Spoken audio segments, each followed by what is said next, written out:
नमस्कार मंडळी, इकडे तुम्ही, आम्ही आणि महाराष्ट्रातील सर्वसामान्य महिला मुख्यमंत्री लाडकी बहीण योजनेच्या 1500 रुपयांची वाट पाहतायत आणि तिकडे मुख्यमंत्र्यांनी लाडका भाऊ योजनेचे पैसे वाटवायला सुरुवात देखील केली आहे। हो, तुम्ही बरोबर ऐकलत। तू समझा? हाँ नहीं, तू समझा नहीं। मुख्यमंत्री लाडका भाऊ योजनेअंतर्गत इन्कम टॅक्स डिपार्टमेंट म्हणजेच आयकर विभाग यांनी जप्त केलेली 1000 करोडपेक्षाही जास्त संपत्ती मुक्त करण्यात आलेली आहे आणि अजित पवार हे नवीन सरकारमधले मुख्यमंत्री लाडका भाऊ योजनेचे पहिले लाभार्थी ठरलेले आहेत। आता अजून किती आणि कोणत्या कोणत्या भावांना या योजनेचा फायदा होणार आहे हे पाहण्याची उत्सुकता संपूर्ण महाराष्ट्राला लागली आहे। तर हे सगळं प्रकरण काय आहे, कुठली प्रॉपर्टीज होते आणि उपमुख्यमंत्री पदाची शपथ घेताच 2 दिवसातच दादांना क्लीन चिट कशी मिळाली हे आपण या व्हिडिओमधून पाहूया। मित्रांनो, तुम्हाला या लाडक्या भाऊ योजनेबद्दल माध्यमांमध्ये किंवा वृत्तपत्रांमध्ये माहिती कधीच मिळू शकणार नाही। त्यामुळे या चॅनलला सबस्क्राईब करा, बेल आयकॉन दाबा आणि अशा न बोलल्या जाणाऱ्या स्कीम्स बद्दल सगळ्यात अगोदर माहिती घ्या। आता येऊया मुद्द्याकडे। तर या प्रकरणाची सुरुवात झाली होती 7 ऑक्टोबर 2021 ला। तेव्हा प्राप्तिकर विभागाने अनेक कंपन्यांवरती छापे टाकले, ज्यामध्ये अजित पवार आणि त्यांच्या कुटुंबियांच्या बेनामी मालकीच्या काही मालमत्तेचा कथित संबंध असलेली काही कागदपत्रे जप्त करण्यात आली होती। ऑक्टोबर 2021 मध्ये अधिकाऱ्यांनी बेनामी मालमत्ता प्रतिबंध कायदा, द प्रोव्हिजन ऑफ बेनामी प्रॉपर्टी ट्रान्झॅक्शन ऍक्ट 1988 याच्या अंतर्गत 1000 कोटी रुपयांपेक्षा जास्त किमतीची मालमत्ता जप्त केली होती। या कारवाईत महाराष्ट्र आणि मुंबईतील अजित पवार यांच्याशी संबंधित लोकांच्या निवासस्थानाची आणि कार्यालयाची झडती घेण्यात आली होती। त्यात त्यांचे नातेवाईक, बहिणी, जवळचे सहकारी यांचा समावेश होता। संलग्न मालमत्तेमध्ये महाराष्ट्रातील सातारा येथील जरंडेश्वर साखर कारखाना, मुंबईतील अधिकृत संकुल, दिल्लीतील एक बंगला, गोव्यातील एक रिसॉर्ट आणि महाराष्ट्रातील विविध 28 ठिकाणचे जमिनीचे काही तुकडे यांचा समावेश होता। याशिवाय आयकर विभागाने मुंबईतील 2 रिअल इस्टेट व्यवसाय गट आणि अजित पवार यांच्या नातेवाईकांशी कथित संबंध असलेल्या काही संस्थांवरती छापे टाकल्यानंतर जवळपास 184 कोटी रुपयांची बेहिशोबी संपत्ती जप्त केली होती। अरे मुझे चक्कर आने लग गया। मित्रांनो, 1000 कोटी तुम्ही आणि आम्ही 7 जन्म घेतले तरी देखील सरळ मार्गाने एवढे पैसे कमवू शकणार नाही। एवढी जास्त संपत्ती दादांनी कमवली आणि फक्त 3 वर्षातच इन्कम टॅक्सच्या तावडीतून सोडून देखील दाखवली। जादूगर आहे खरंच, दादांनी एकदम जादूच केली हे म्हणावं लागेल।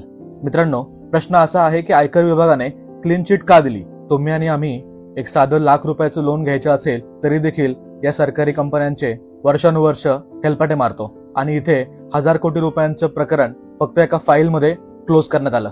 कोण म्हणतं भारतात कधीच जलदगतीने निर्णय घेतले जात नाहीत? कोण म्हणतं भारतीय एजन्सी जसं की ED, CBI, income tax department हे स्लो काम करतात? हे प्रकरण पहा, फक्त 3 वर्षातच क्लीन चिट आणि फाईल क्लोज। शाबास बेटा। अजित पवार, त्यांची पत्नी खासदार सुनेत्रा पवार, त्यांचा मुलगा पार्थ पवार यांची बाजू मांडणारे वकील प्रशांत पाटील यांनी न्यायाधिकरणासमोर युक्तिवाद केला की त्यांनी कोणताही गुन्हा केलेला नाही, कोणत्याही पुराव्याशिवाय पवार कुटुंबियांना या कारवाईत खेचला आहे, असं न्यायाधिकरणासमोर वकिलांनी सांगितले। आरोप सिद्ध करण्यासाठी पुरेसे पुरावे नसल्याचे सांगत न्यायाधिकरणाने हे दावे फेटाळून लावले। दिल्लीतील बेनामी मालमत्ता व्यवहार अपीलीय न्यायाधिकरणाने हा निर्णय दिला। न्यायाधिकरणाने अजित पवार आणि त्यांच्या कुटुंबावरचे बेनामी मालमत्तेच्या मालकीचे आरोप फेटाळून लावले। या निर्णयामुळे प्राप्तिकर अधिकाऱ्यांनी जप्त केलेल्या व गोठवण्यात आलेल्या तब्बल 100 करोडपेक्षा जास्त किमतीच्या मालमत्ता मुक्त केल्या। तसं पाहायला गेलं तर अजित पवार आणि घोटाळे यांच्यामधलं नातं काही नवीन नाही।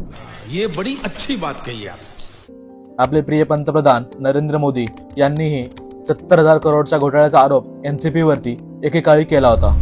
अगर मैं एनसीपी की बात करूं तो एनसीपी पर भी करीब 70,000 करोड़ रुपए के घोटालों का आरोप है। महाराष्ट्र स्टेट कोऑपरेटिव बैंक घोटाला, महाराष्ट्र सिंचाई घोटाला, अवैध खनन घोटाला, इनकी लिस्ट भी बहुत लंबी है। इन पार्टियों के घोटालों का मीटर कभी डाउन ही नहीं होता। देवेंद्र फडणवीस यांनी देखील अनेक वेळा अजितदादांवर मोठे मोठे आरोप केले होते आणि अजितदादा यांना चक्की पिसायला लावणार असं वक्तव्य देवेंद्र फडणवीस यांनी सप्टेंबर 2014 मध्येच केलं होतं। घोटाळ्यामध्ये अजितदादांची अवस्था आम्ही काय करणार? आमचे नाथाभाऊ खडसेंच्या भाषेत सांगायचं झालं तर आमचं सरकार आल्यानंतर अजितदादा चक्की पिसिंग पिसिंग पिसिंग. पण त्यानंतर अजितदादांनी काय गेम केला आणि कशी जादू केली हे तुम्हाला तर माहिती आहेच. सिंचन घोटाळ्यात एसीबीनं अजित पवारांना पूर्णपणे क्लीन चिट दिली आहे. एसीबीनं या संदर्भातलं प्रतिज्ञापत्रही कोर्टात सादर केलंय. त्यामुळे सिंचन घोटाळा प्रकरणी अजित पवारांना मोठा दिलासा मिळालेला आहे. एसीबीनं महाराष्ट्र राज्य सहकारी बँक घोटाळा प्रकरणी उपमुख्यमंत्री अजित पवार यांना दिलासा मिळाला. अजित पवारांसह 76 जणांना दिलासा मिळालेला आहे. मोठी बातमी महाराष्ट्र राज्य सहकारी बँक घोटाळा. एक मोठी बातमी येते. सिंचन घोटाळा प्रकरणी माजी उपमुख्यमंत्री अजित पवार यांना एसीबीनं क्लीन चिट दिली आहे. एसीबीच्या पोलीस अधीक्षक रश्मी नांदेडकर यांनी मुंबई हायकोर्टाच्या नागपूर खंडपीठात शपथपत्र दाखल केले. पण या घोटाळ्याबाबत याचिका अशा प्रकारे जे आरोप बीजेपीने दादांवरती केले होते त्या सगळ्या आरोपांमध्ये अजित पवार यांनी बीजेपी सोबत राहूनच क्लीन चिट मिळवून घेतली. कौन है? मैंने से कहीं देखा है? यही तो बादशाह है. आणि आता लेटेस्ट म्हणजे 1000 करोडचे बेनामी संपत्तीचे प्रकरण, यातही दादाला क्लीन चिट मिळाली आहे. मंडळी, एक गोष्ट तर मानावी लागेल, 65 वर्षांचे अजित पवार हे 1991 मध्ये म्हणजे वयाच्या 32व्या वर्षी पहिल्यांदा लोकसभेत निवडून आले आणि मागच्या 34 वर्षाच्या राजकारणात जवळपास 30 वर्ष सत्तेत किंवा सत्तेच्या अवतीभोवती राहिले आहेत. अंगावर खादी संग कामाची यादी, हाय अंगावर खादी संग कामाची यादी, दमदार एंट्री आमच्या दादांची आमचा दादा लई रुबाबदार दादा दादा दादा अजित दादा. कितने तेजस्वी लोग हैं हमारे पास, कितने शानदार विचार रखते हैं. 70,000 करोडपेक्षाही जास्त घोटाळ्यांचे आरोप होऊनही सगळ्यात त्यांना क्लीन चिट मिळाली आहे आणि अजूनही दादा सत्तेत आहेत. या सगळ्या राजकारणामध्ये लाडक्या बहिणींच्या पदरात काय पडलं आणि आपले लाडके भाऊ अजितदादा यांच्या पदरात काय पडलं हे तुम्हीच पहा आणि मला कमेंट करून कळवा की महाराष्ट्राच्या या लाडक्या भावाबद्दल तुम्हाला काय वाटतं. भारतीय जनता पक्षाने निवडणुकी अगोदर केलेले हे आरोप खोटे होते का आणि अजित पवार खरंच धुतल्या तांदळासारखे साफ नेते आहेत का की अजित पवार हे सगळ्यात मोठे प्लेयर आहेत हे मला कमेंट करून कळवा. मी तुमच्या कमेंटची वाट पाहतोय. सोबतच जर तुम्हाला देवेंद्र फडणवीस यांच्या एक सामान्य नगरसेवक ते महाराष्ट्राचे 3रे मुख्यमंत्री बनण्यापर्यंतचा प्रवास जाणून घ्यायचा असेल तर या व्हिडिओवरती क्लिक करा. धन्यवाद. जय महाराष्ट्र.